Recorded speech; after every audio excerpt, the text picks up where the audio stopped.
Today at the Inuvik Mosque, I met Mahdi and Sami, brothers with their mom and dad, drove all the way from California to Inuvik. Then talked, let's learn from them about their drive from the coast of Pacific Ocean to the Arctic Ocean. What grade are you in, Mahdi? I'm in 10th grade. 9th grade. So we live in this town called Pleasanton, and it's just in between, like, San Francisco and, like, just in the middle of California, basically. Yeah, it was a pretty long drive. How did you guys come up with this trip? It's been on my dad's bucket list for, like, a long time, right? So our dad made us maybe plan for it maybe a month before we came on the trip. So he made us create an itinerary and, like, basically, like, which hotels we're going to stay in and which places we're going to see and stuff like that. He made us, list the supplies, show gas stations, stuff like that. When was the first time you heard about Dempster Highway, Inuvik, Tuck? So when we were planning our itinerary, when we were planning our trip, we came upon Tuk, right? And our dad said that he wanted to come to the Arctic Ocean and, like, basically just see the, like, water and, like, the Arctic Ocean, and we decided that we're going to stay in Inuvik, since that's the closest place to, like, see what our dad wanted to see. And we decided that the best place would be to go to Tuk, which is pretty much a relatively big city, I guess, in terms of cities and up here, right? And we decided to go up there and just touch the water, view the place and come back. So you leave your home state and you drive through the next state, is it Oregon? Washington. So, like, in the first 14 hours? I think. In the first day we drove 14 hours. And we stayed the night in Sikkim. And then we took the ferry in the morning from Port Angeles to Victoria, where we stayed at a hotel there. So we took a ferry from Victoria to Vancouver. Yeah. We went to a Capilano suspension bridge. That's in Vancouver. And then we drove to Whistler. So Whistler, and then we just it was a long, drive to, like, go to Anchorage, so it took us 3 nights. So then we stayed at Bell 2. And then Smithers and Whitehorse. And then we finally reached Anchorage. How long did it take you to drive from Anchorage to Inuvik? So from Anchorage, maybe it's 2 nights away from here. So I'm not sure how, like, far that is in miles. But so we went Anchorage to Fairbanks, then Dawson, then Inuvik. So I guess 3 nights. How did you find Dawson City? Dawson City, it seemed like a town straight out of, like, the 1950s. It seemed pretty, like, I don't know, it kind of creeped me out, because it was, like, in the middle of nowhere, and then you just find, like, this, like, town, like, just pop out of nowhere, and you have, like, these buildings that look like from the 1950s and made out of wood, and, like, there was no Wi-Fi, and when I first saw it, I thought these were, like, movie props or something. Yeah.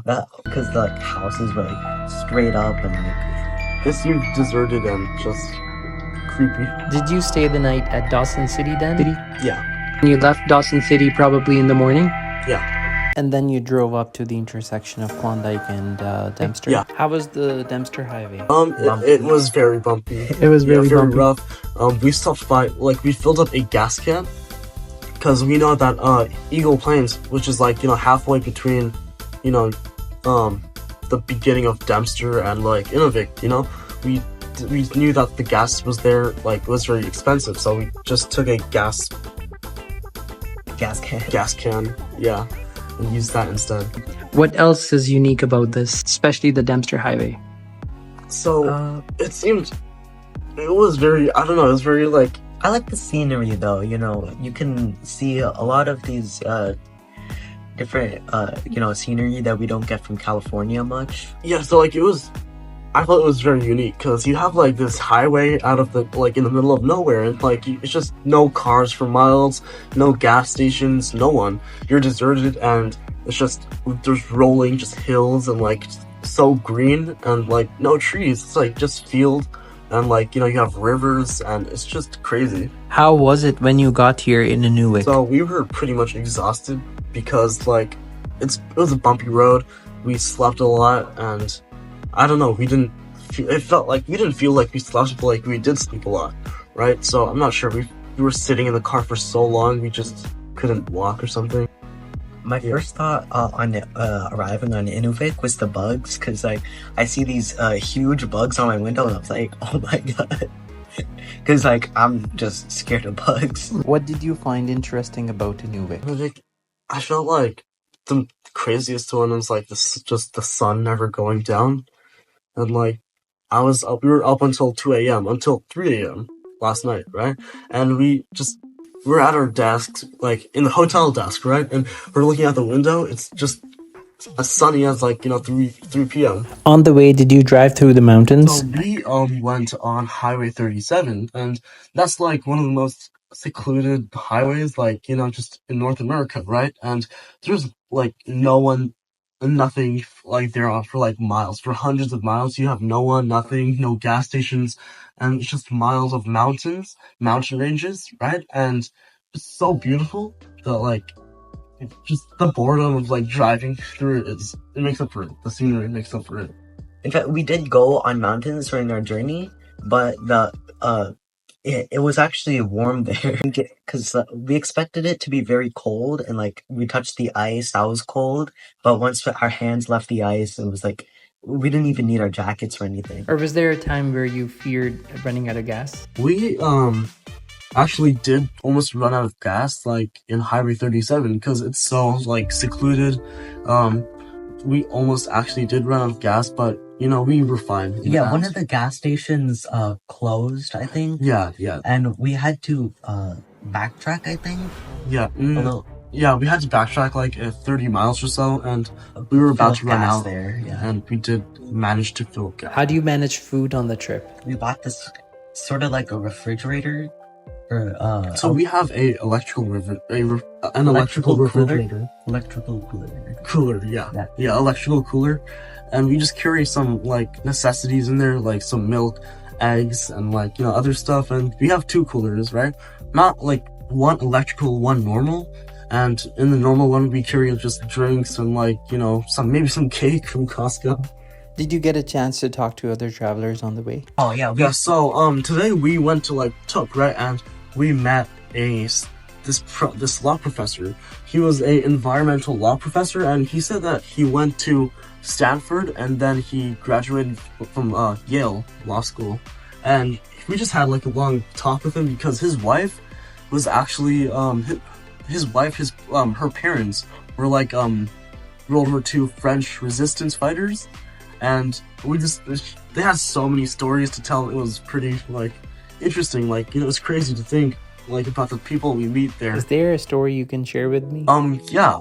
So that law professor, he said that he was originally going to be a rocket scientist, right? Because he liked doing math, right? But then he got into so much like politics, he decided to go into law, right? He told his father, "Oh yeah, I'm going to do history," and then his father was like, "Why? Huh? What good is that going to do?" And then he said, "Oh, that's going to be a pre-law degree that's gonna be my pre-law degree." Yeah. And then so basically some advice he also gave me, exploring my passions and just finding what interests me. So like he said that he went to like modern architecture classes, and then like geometry, just everything. He went exploring and just followed his passion. You went to Matanuska. Yeah, I think that's what's... Yeah, Matanuska Glacier. And we had like a tour guide giving us spiked shoes so we can walk on the ice, and we got to tour around there.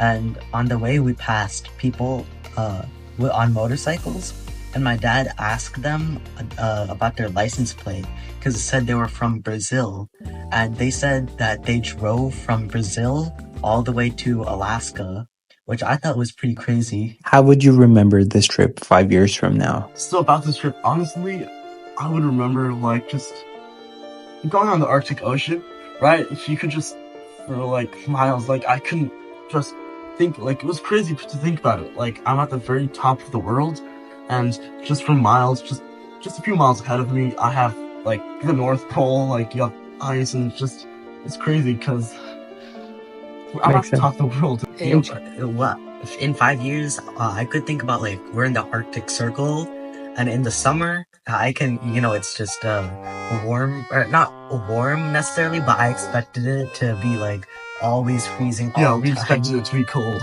Yeah. But we just came in the summer, Hmm. and the sun always, always Brought us daylight. It was a pleasure talking to you. It was great to meet your mom and dad. You have a long journey ahead of you. Fi amanillah.